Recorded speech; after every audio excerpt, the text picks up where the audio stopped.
이미 여러분들에게 봉독해드린 하나님 말씀 열왕기하서 4장 1절부터 7절을 중심으로 우리의 끝 하나님의 시작이라고 하는 제목으로 함께 은혜 나누기를 원합니다. 먼저 기도하겠습니다. 하나님 아버지, 오늘 이 시간 저희가 살아계신 하나님 아버지 앞에 나왔습니다. 깨지고 상처나고 오늘 텅 빈 그릇을 들고 아버지 앞에 나왔사오니 만나주시고 고쳐주시고 회복시켜 주시되 채워주시옵소서. 우리의 끝이라고 하는 이곳에서, 이 끝자락에서 하나님을 만나게 하시고 다시 시작하시는 하나님을 경험하게 하여 주시옵소서. 종의 입술에 기름 부어주시고 은혜 주시기를 원하옵고 예수님 이름으로 기도하옵나이다. 아멘. 아멘. 우리 인생을 가만히 좀 이렇게 들여다보면 어떻게 보면 멀쩡한 데라고는 하나도 없는 상처투성이인 것을 우리가 보게 됩니다. 우리가 흔히 자선단체에서 수거해가는 옷들은 그래도 양호한 중고품 수준인데 우리는 그런 중고품 수준도 안 되는 볼상사납게 찢어진 자들이라고 하는 겁니다. 깨어진 세상을 활보하는 깨어진 존재들임을 우리가 부인할 수가 없더라 하는 것입니다. 그런데 문제는 이 세상에서는 깨어지고 흠집이 나면 가치가 떨어집니다. 가치를 잃습니다. 유리컵이든 접시든 밥그릇이든 아무리 귀하게 쓰여진 것들도 깨어지거나 흠집이 나면 그것으로 끝입니다. 내다 버립니다. 그러나 하나님은 깨어지고 흠집이 안 나고 그래서 아무도 거들떠보지 않는 폐품 같은 상처받은 여러분과 나를 더 귀히 여기시고 하나님만 하실 수 있는 작업을 하셔서 깨지고 상처난 사람들을 통해서 하나님의 아름다움을, 하나님의 능력을 드러내시더라는 것입니다. 에레미야서 18장에 보면 토기장 이야기가 나옵니다. 그 도자기를 만드는 토기장이가 농로를 돌려서 그릇을 빚고 있는데 그릇이 그만 터지고 말았습니다. 하지만 그 터지고 깨진 그릇을 그냥 토기장이는 버리는 게 아니라 전혀 개의치 않고 그것을 다시 진흙을 주물러서 빚어서 자기 소견에 옳은 대로 만들어 가더라고 하는 것입니다. 이것을 이렇게 보고 있던 에레미야 선지자에게 하나님의 말씀이 임했습니다. 그게 에레미야서 18장 6절입니다. 우리 같이 한번 읽어보겠습니다. 시작. 여호와의 말씀이니라. 이스라엘 족속아, 이 토기장이가 하는 것 같이 내가 능히 너희에게 행하지 못하겠느냐. 이스라엘 족속아, 진흙이 토기장이의 손에 있음 같이 너희가 내 손에 있느니라. 이 토기장이가 하는 것처럼 내가 할 수 없을 줄 아느냐? 라고 말하면서 이런 반문을 하시거든요. 진흙이 토기장의 손에 있음 같이 너희가 내 손에 있다. 여러분 믿으십니까? 여러분과 내가 누구 손에 있다고요? 하나님 손에 있다. 토기장이가 흙을 마음대로 원하는 대로 빚어가는 것처럼 내가 다시 빚을 수 있다라고 이야기하는 것입니다. 상처나고 깨어진 질그릇 같은 나를 그냥 버리지 않으시고 하나님 손 안에 있는 진흙 같은 나를 다시 주무르고 빚으셔서 자기 소견에 좋은 대로 걸작품을 빚어내실 수 있는 분, 그분이 우리 하나님이십니다. 오늘 깨지고 상처가 났으며 흠집이 생겨서 이제 끝났다고 절망하고 계시는 분 안 계시는지 모르겠습니다. 요기베라라고 하는 사람이 말하기를 9회 말 투아웃 상황에서, 야구 이야기입니다. 9회 말 투아웃 상황에서 7대2로 지고 있어도 끝날 때까지 끝난 것 아니다. 9회 말 투아웃 상황에서 7대2로 지고 있으면 관중석에 있는 사람들이 다 보따리 쌉니다. 끝났어, 보나 마나야 하고 짐을 꾸려서 나가는 상황인데 요기베라는 말하기를 아니야, 끝날 때까지 끝난 거 아니야. 그런데 정말 보았더니 8대7로 역전의 드라마를 쓰더라는 거잖아요. 그게 우리를 다루시는 하나님이십니다. 아멘. 그러니까 깨어지고 상처받아 끝난 것 같은 우리를 붙들고 끝내버리시는 게 아니라 하나님 아버지 의견은 좋은 대로 다시 빚어달라고 오늘 하나님께 기도의 무릎을 꿇는 여러분들이 되기를 주의 이름으로 축원합니다. 쫄딱 망한 사람은 세상이 자기 손바닥 안에 있는 것처럼 굴지 않습니다. 모든 답을 알고 있는 사람처럼 거들먹거리지도 않습니다. 내가 할 수 있는 게 아무것도 없다면서 천부의 의지 없어서 손들고 온다고 하나님 앞에 항복하고 나와서 하나님 바람만 바라보고 깨어진 채 나와서 나를 다시 빚어달라고 하나님 앞에 엎드리면 내 끝이라고 여겨졌던 그 끝에서 하나님은 시작하십니다. 하나님은 다시 시작하십니다. 하나님이 다시 일하시기 시작하시더라고 하는 겁니다. 그런데 내 안에 흠집이 생겼다고, 금이 가고 상처가 났다고, 그것을 솔직하게 드러내고 인정하고 싶어 하지 않습니다. 사람들이. 하나님, 여기 상처가 났어요. 여기에 약점이 있어요. 여기에 흠이 났어요. 여기 흠집이 나고 여기 금이 갔어요 라고 드러내는 걸 싫어합니다. 그걸 두려워합니다. 부끄러워합니다. 그래서 어떻게 하든지 간에 그 상처와 흠집을 어떻게 하려고요? 무언가로 덧칠을 해서라도 그 흔적을 없애려고. 그래서 아무 일도 없고 아무렇지도 않은 것처럼 하려고 합니다. 사도 바울을 보십시오. 사도 바울은 죽은 자를 살리기도 하고, 그가 예수 이름으로 기도할 때 병든 자가 고쳐지기도 하고, 귀신들이 주의 이름 앞에 떠나가는 것도 보고, 그가 설교하면 많은 사람들이 회개하고 주께로 돌아와 구원받는 놀라운 역사도 일어나고, 온 세상 사람들이 볼 수 없는 하늘의 비밀들을 보는 영안이 열려지는 것도 경험했던 하나님의 놀라운 하나님이 쓰시는 능력 있는 종이었습니다. 그런 바울에게 육체에 가시가 있었다는 거잖아요. 그게 눈에 안질이었는지, 속에 그 유장의 병이었는지, 또는 어떤 사람은 간질이라고도 합니다만 어떤 건지는 모르겠지만 그 육체의 가시, 육체의 병 때문에 의사인 누가를 늘 데리고 다녀야 할 정도였습니다. 그러니 솔직하게 말씀드려서 그 능력 있는 하나님의 종으로서 얼마나 창피했을까요? 요즘 시체 말로 얼마나 쪽팔렸을까요? 그래 기가 죽었을 만한데, 그런데 그래서 하나님 앞에 매달리면서 기도하기, 하나님 고쳐주세요. 하나님 내 육체에 있는 가시를 좀 제거해 주세요 하고 매달렸는데 하나님이 안 고쳐주십니다. 아니 자기가 기도하면 다른 사람은 낫는데 자기 병은 안 고쳐집니다. 그때 하나님이 오히려 고쳐주는 게 아니라 내 은혜가 내게 족하다라는 말씀으로 대답하시고는 안 고쳐주는데 바울이 하나 깨닫게 됩니다. 아, 자기에게 있는 흠집과 상처와 이런 연약함을 통해서 바울 자신으로 하여금 자만하지 않고 교만하지 않게 하려고 하는구나 하는 거예요. 왜냐하면 하나님은 겸손한 자에게 은혜 주시고 교만한 자를 대적하시는 하나님인데, 내가 하나님과 대적하며 살지 않도록 겸손하게 하시는구나 하고 깨닫게 되었고, 또 하나는 자기의 그 연약함 때문에, 자기 몸에 있는 가시 때문에 날마다 엎드려 기도함으로 하나님의 능력이 자기 위에 머물러 있게 하는 하나님의 섭리를 깨달았다, 그렇게 이야기하는 거잖아요. 믿습니까? 이걸 깨달았다는 거예요. 그래서 그는 그 연약함 때문에, 그 상처 때문에 부끄러워하고 주눅들고, 그것을 그래서 감추려고 하는 게 아니라 오히려 자랑하고 하나님께 드러내서 하나님이 그것을 통해서 일하시는 기적의 현장을 경험했다고 말하는 것입니다. 사랑하는 여러분, 하나님은 마치 간축이 장인의 눈으로 우리의 깨어짐과 상처를 바라보십니다. 간축이라고 하는 말은 일본에서 한 1500년에 걸쳐서 발전한 그 고급 도자기 보수 기술입니다.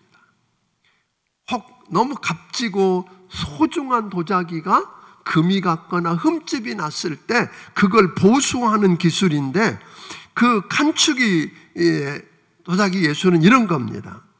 깨어진 도자기 조각을 붙여서 보수하되 그 금관 부분을 감쪽같이 흔적도 없이 오늘 그것을 회복하는 기술이 아니라 깨어진 조각을 붙여서 보수하되 오히려 금이 간 부분을 감추지 않고 그것에다가 송진과 황금으로 깨어진 부분을 부각시키는 겁니다.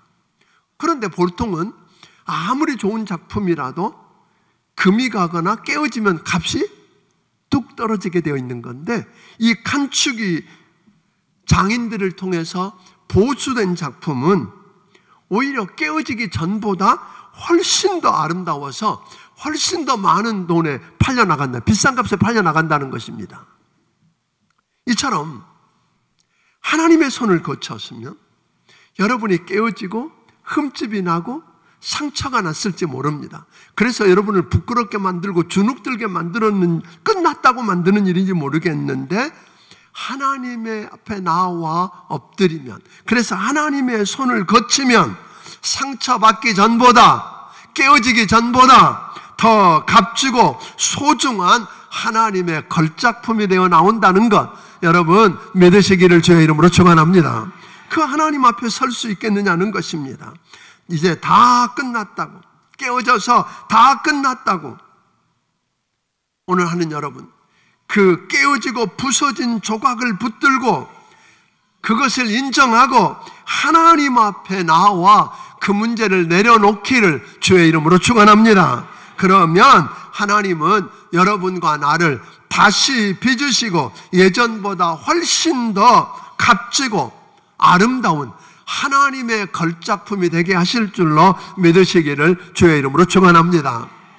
유진 피터슨이라고 하는 분이 그 성경을 메시지 성경이라고 이렇게 번역을 해놓았는데, 마태복음 5장 4절 애통하는 자는 복이 있나니 그들이 위로를 받을 것이미요 라고 하는 말을 오늘 메시지 성경으로 이렇게 번역해 놓은 걸 보았습니다. 가장 소중한 것을 잃었다고 느끼는 너희는 복이 있다. 그때에야 너희는 가장 소중한 분의 품에 안길 수 있다. 무슨 말이 이해가 됩니까? 자신의 끝이라고, 나의 끝이라고 여겨지는 곳에 이르렀을 때야 비로소 하나님을 경험할 수 있다, 그런 이야기입니다. 그러니까 가장 정말 좋은 걸 잃어버렸다고 하는데, 다 끝났다고 하는 그 선에서 뭘 참 만날 수 있어요? 나를 새롭게 빚을 수도 있고 고치실 수도 있고 회복하실 수도 있고 텅 빈 주머니를 채울 수도 있는 전능하신 하나님 품에 안길 수 있다는 거예요. 하나님을 선물로 받을 수 있다는 거예요. 아멘. 그 은혜를 경험할 수 있겠느냐는 겁니다. 사랑하는 성도 여러분, 정말 좋은 것을 잃어버리셨습니까? 그래서 깨어지고 부서졌고 바닥이 텅 비었다고 여기시는 분 안 계십니까? 그래서 눈물을 쏟고 어찌할 줄 모르는 분은 안 계시는가요?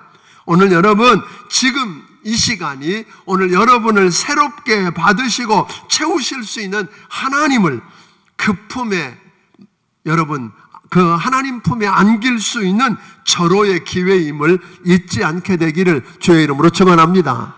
하나님을 얻는 소중한 걸 잃어버리고, 내가 이것만 있으면 될 것 같은 소중한 걸 잃어버리고 누구를 얻어요?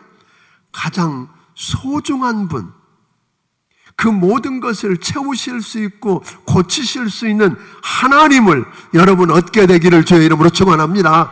그분 품에 안기게 되기를 주의 이름으로 축원합니다.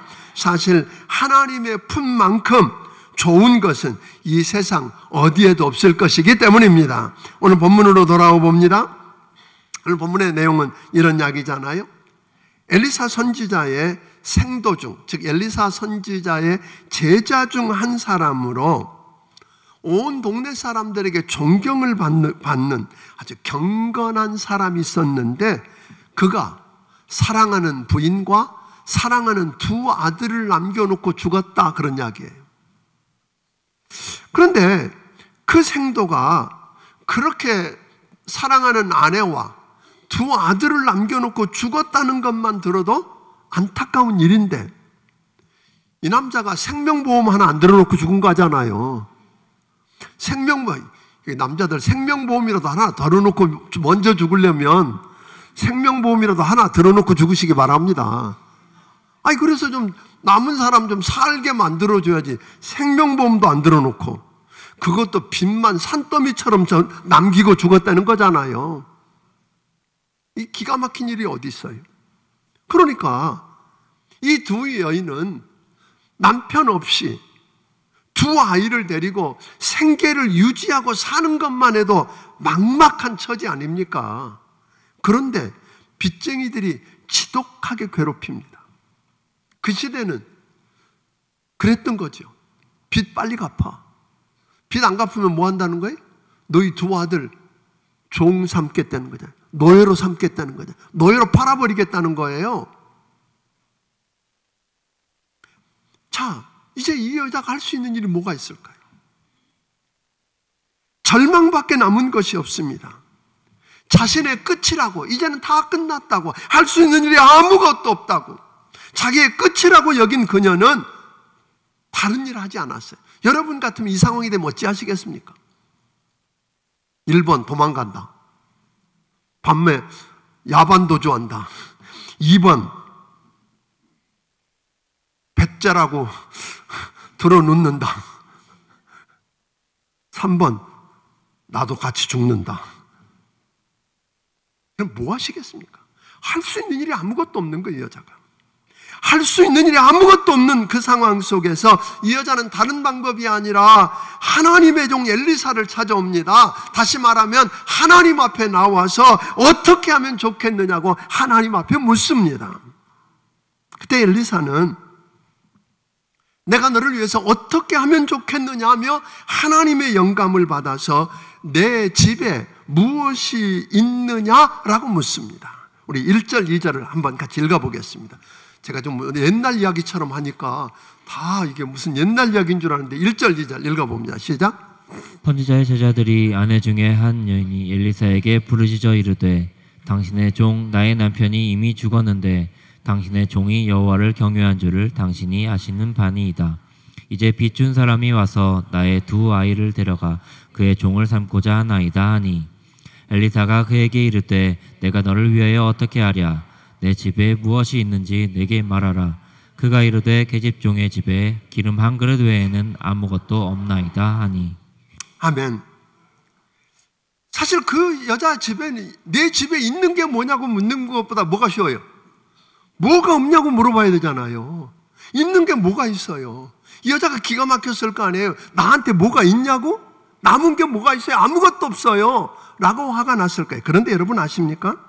하나님은 없는 걸 붙들고 일하시는 분은 아니십니다.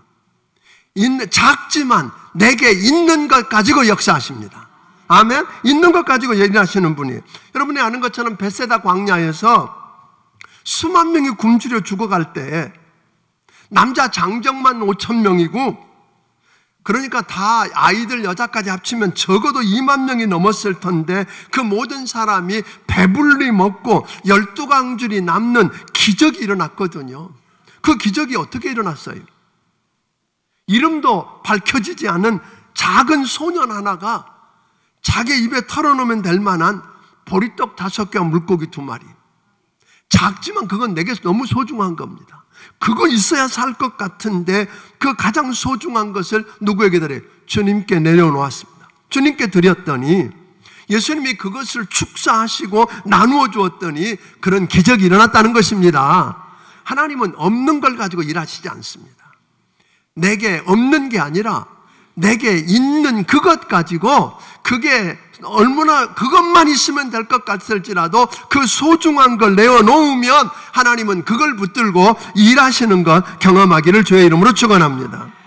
그런데 이 여자가 한참 생각해 보니까 집에 올리브 기름 한 사발 그게 남아있다는 거잖아요. 요즘으로 말하면 올리브 기름 한 병, 작은 병 한 병이 남아있다고 칠 겁니다. 그때 그게 남아있다고 하는 그에게 하는 일하시기 시작합니다. 엘리사 선지자가 그 여인에게 말합니다. 너 동네방네 다 돌아다니면서 이웃들에게 빈 그릇 있는 대로 빌려와. 적게 빌리지 말고 빌릴 수 있는 대로 다 빌려와. 그런 이야기 하거든요. 그리고 빌려다 놓고 내 아이들과 함께 문을 닫고 집에 들어가서 거기에 기름을 부어. 여러분, 말 됩니까? 아니, 지금 내가 돈 필요하다는데, 돈이 필요하다는데 한 그릇밖에 없는, 한 사발밖에 없는 그 기름병을 놓고 그 빌려다가 거기다 부으면 오히려 남아있는 한 사발도 기름칠하고 나면 뭐가 남겠어요? 반도 안 남을 텐데. 말이 안 됩니다. 이해가 안 됩니다. 3절 4절 같이 읽어보겠습니다. 자, 시작. 이르되 너는 밖에 나가서 모든 이웃에게 그릇을 빌리라. 빈 그릇을 빌리되 조금 빌리지 말고 너는 내 두 아들과 함께 들어가서 문을 닫고 그 모든 그릇에 기름을 부어서 자는 대로 옮겨 놓으라 하니라. 여러분 같으면 가시겠습니까?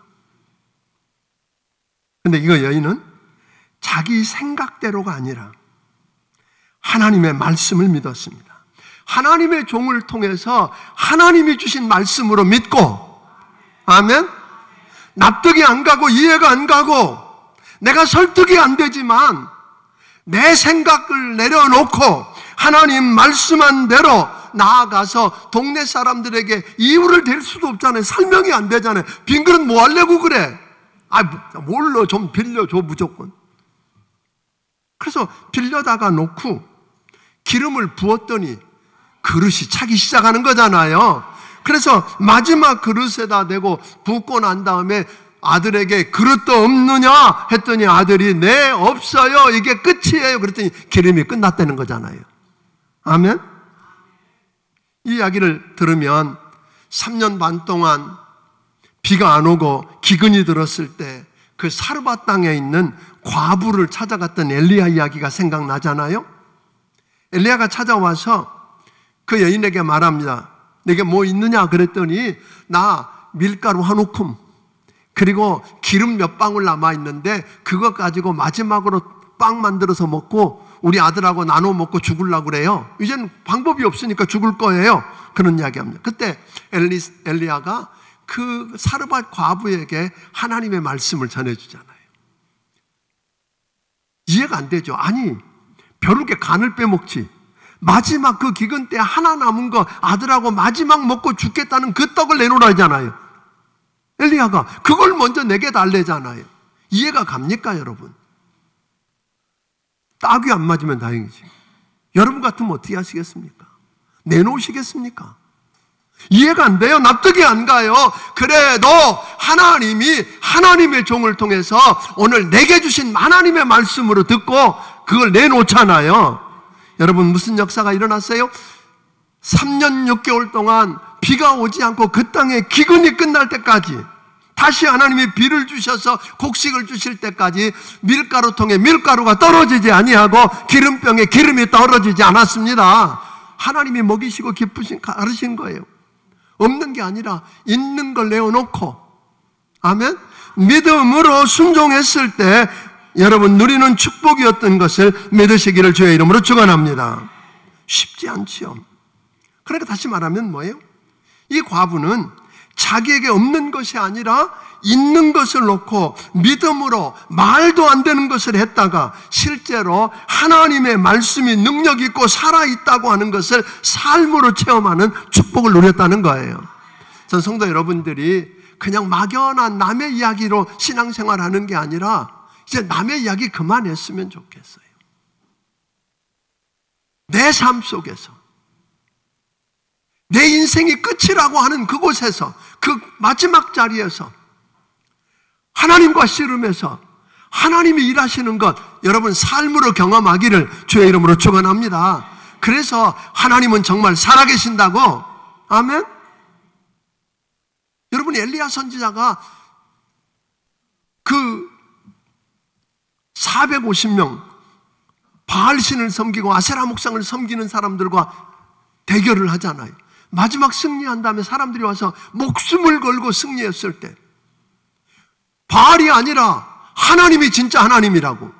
성령했을 때 백성들의 고백이 이런 거잖아요. 목숨을 걸고 믿음으로 승리한 그에게 찾아와서 했던 말은 당신의 입에 있는 말을 들어보니까 그건 하나님의 말씀이고, 당신을 보니까 하나님의 사람이고, 당신을 하는 걸 보니까 당신이 믿는 하나님이 진짜 하나님이다. 저는 오늘 여러분의 삶 속에 이런 기적이 일어나기를 주의 이름으로 축원합니다. 아멘. 주변에 있는 여러분 사람들이, 여러분을 바라보고 있는 여러분이 직장에 함께 일하는 동료들이, 이웃에 사는 사람들이, 친척들이, 가족들이 여러분을 쳐다보다가 당신 보니까 당신은 하나님의 사람이고, 당신 믿는 걸 보니까 당신이 믿는 하나님이 진짜 하나님이다. 아멘. 이런 역사가 일어나야 되지 않을까요? 당신 하는 말을 들어보니까 진짜 그게 하나님 말씀이다. 그리고 주께로 돌아오는 이런 기적이 일어나야 합니다. 아멘. 그래서 오늘 여러분 이 보니까 결국은 이 여인은 자 어떻게 할까요? 그랬더니 엘리사 선지자 그러잖아요. 그거 팔아가지고 빚 다 갚고 너희 가족 3명 그걸로 먹고 살아. 그래서 이 여인은 삶의 기적만 경험한 게 아니라 부채의 올무에서 벗어나는 기적을 체험한 줄로 믿습니다. 여러분의 현장에 이 기적을 체험하기를 주의 이름으로 축원합니다. 다 끝나 텅 빈 인생을 하나님이 채워주시는 걸 경험했다는 거예요. 하나님은 빈 곳을 채워주시기를 기뻐하시는 분이십니다.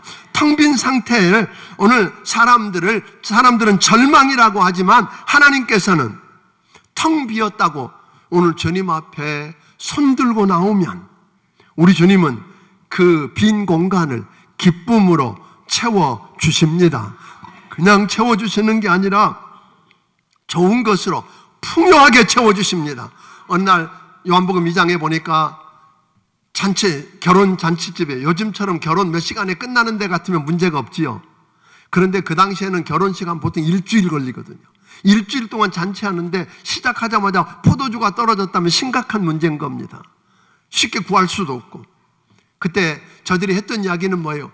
예수님 찾아와서 포도주가 떨어졌습니다 라고 이야기하는 거예요. 네, 빈 주머니 텅 비었습니다 라고 이야기했어요.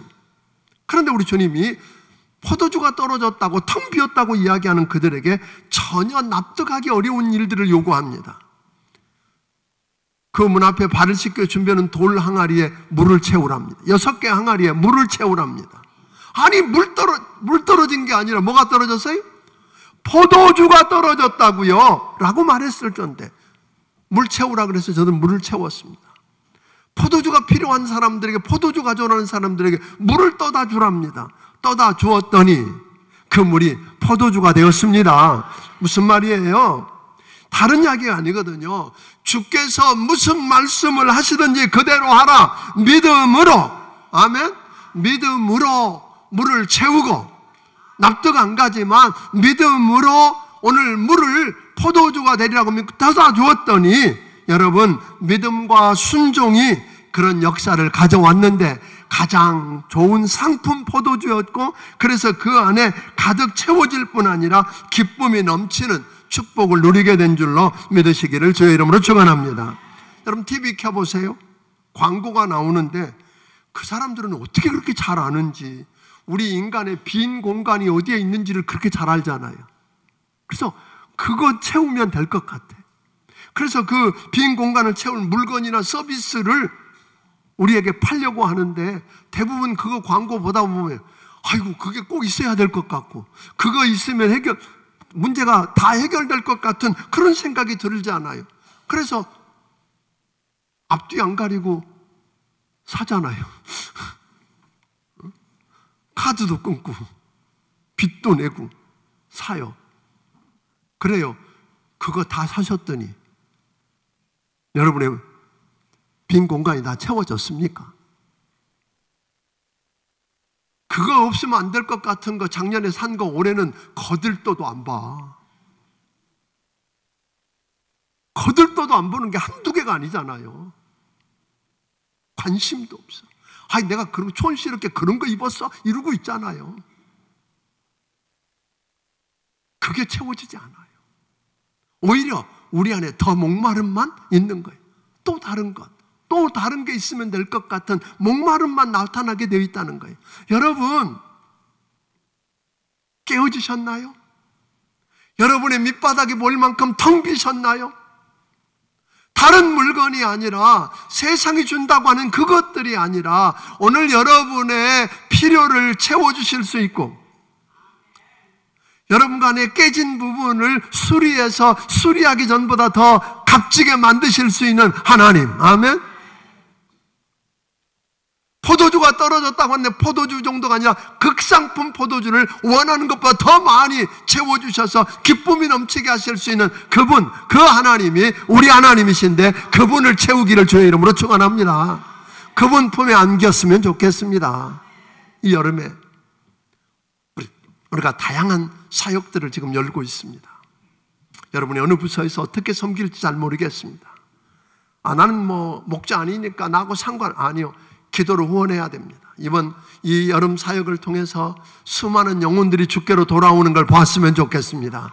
오늘 우리 아이들이 변화되는 걸 보았으면 좋겠습니다. 세상이 감당치 못할 사람들로 변하는 걸 보았으면 좋겠습니다. 그래서 그런 의미에서 우리 모두가 다 사역자입니다. 모두가 다. 여러분, 이 여름에 부탁합니다. 다른 것이 아니라 마시면 더 목마르고 얻으면 더 목마른 그것이 아니라 오늘 여러분의 문제를 근본적으로 해결할 수 있는 살아계신 하나님, 아멘. 그분을 여러분 안에 모시게 되기를 주의 이름으로 축원합니다. 우리의 끝은, 그럼 여러분 뭐라고 해야 돼? 우리의 끝은 하나님의 시작입니다. 아멘. 우리의 끝이라는 말은 하나님이 지금 일하실 시간이 되었다는 말입니다. 그분을 향해서 우리 믿음을 보이고, 가장 없는 게 아니라 있는 걸 내어놓고 믿음으로 순종해서 하나님의 역사들을 체험하기를 주의 이름으로 축원합니다. 기도하겠습니다.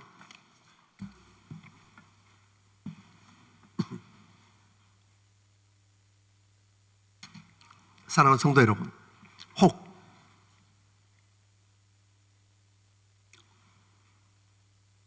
깨어졌다고, 흠집이 났다고, 상처가 났다고, 이제는 텅 비었다고, 그래서 절망하고 있는 분 계신가요? 여러분, 이 죄를 회개해야 합니다. 하나님, 이제는 손들고 하나님께 나옵니다. 토기장의 손에 있는 진흙처럼 나를 다시 빚으셔서 걸작품이 되게 하실 수 있는 하나님께 나옵니다. 내 빈 공간을 충분히 채우실 수 있는 하나님께 나옵니다. 하나님, 나를 다시 빚어주시고 하나님이 채워주시고 하나님이 고쳐주시고 하나님이 다시 세워주시옵소서. 그래서 그 하나님을, 그 어떤 것은 없어도 그 가장 소중한 걸 잃었지만 가장 소중하신 하나님을 품는 축복을 누리게 하여 주옵소서. 우리가 여러분의 기도 제목이 되기를 바랍니다. 같이 기도합니다. 하나님 아버지, 우리가 다른 것으로 대체품을 찾으려 했던 걸 용서해 주시옵소서. 그게 없어서 큰일이 아니라 가장 소중한 그분이 없는 게 문제인 것을 알았사옵니다. 하나님 아버지, 깨지고 상처나고 흠집나고 부서진 나를 붙들고 다시 빚어서 걸작품이 되게 하실 수 있는 하나님께 나옵니다. 텅 빈 공간을 채워주실 수 있는 하나님께 나옵니다. 모든 걸 잃고라도 그분을 내 하나님으로 모시게 하여 주옵소서. 고마우신 아버지 하나님, 깨지고 상처나고 부서져서 이제 다 끝났다고 하는 우리에게 이제 하나님이 일하실 시간이라고 하신 것 가르쳐 주시니 감사합니다. 하나님 아버지, 내 인생 속에 우리 주님이 개입하셔서 일하시는 것 보게 하여 주시옵소서. 이제 아버지 하나님, 가장 소중한 걸 잃고라도 가장 소중하신 그분, 부서지고 깨진 것을 다시 빚어서 새롭게 걸작품, 더 좋은 걸작품으로 만드실 수 있고, 텅 비어버린 내 곳간을 채우고도 남게 하시되 넘치는 축복으로 갚으실 수 있는 주님을 모시게 하여 주시옵소서. 그래서 그 주님이 나를 붙들고 나와 함께 다시 시작하는 축복을 보게 하여 주시옵소서. 주신 은혜 너무 크고 감사해서 하나님 아버지께서 주신 것 가운데 10의 1조와 감사의 물과 선교헌금과 주일헌금과 아버지 이 성전을 다시 새롭게 리모델링하고 건축하는 귀한 건축 예물과 여러 가지 모양의 정성을 드리오니 하나님 받아 주시옵소서. 하나님 아버지 받아 주시옵소서. 저들 인생 속에, 저들 인생의 끝이라고 하는 저들 인생 속에 개입하셔서 하나님이 일하시기 시작하는 그 놀라운 축복의 현장을 보게 하여 주시옵소서. 예수님 이름으로 기도하옵나이다. 아멘. 말씀을 기억하시며 찬양드리며 준비하신 예물을 하나님 앞에 드리기를 원합니다.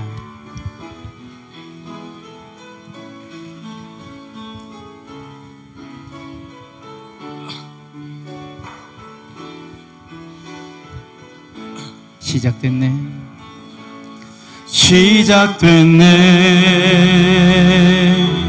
우리 주님의 능력이 나의 삶을 다스리고 새롭게 하네. 자유하네. 죄와 사망으로부터 나의 삶은 변하구나.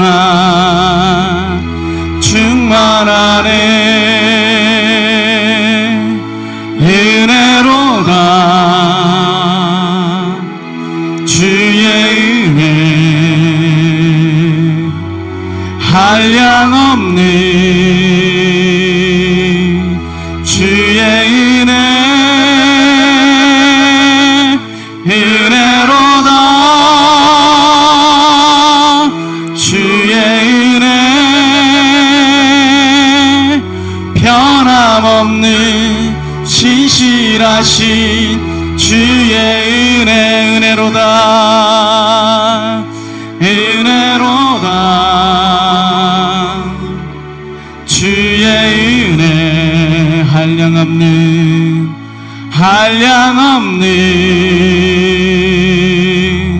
주의 은혜 은혜로다. 주의 은혜 변함없는 신실하신 주의 은혜 은혜로다. 주의 은혜 한량없는 주의 은혜 은혜로다. 주의 은혜 변함없는 신실하신 주의 은혜. 이제는 우리 주 예수 그리스도의 크신 은혜와 하나님 아버지의 무한하신 사랑과 성령님의 감화 감동하시고 역사하시며 교통하심이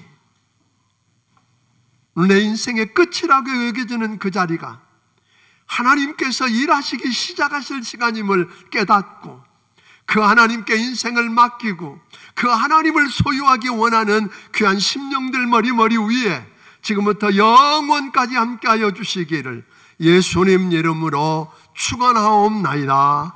아멘.